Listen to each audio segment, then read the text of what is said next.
foi que aconteceu contigo? O brilho do teu olhar foi embora.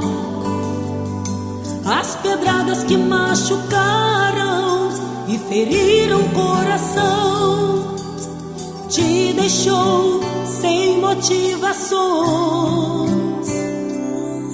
Mas agora quero declarar sobre você: uma nova história vai se refazer. Ninguém vai resistir à unção sobre ti.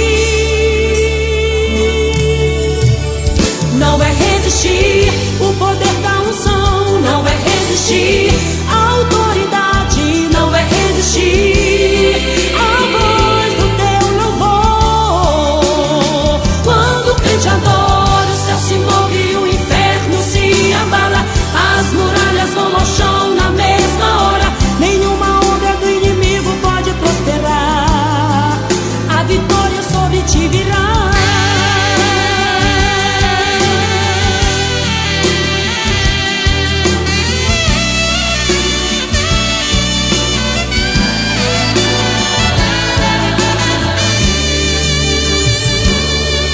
Acredite, meu irmão, você tem promessa.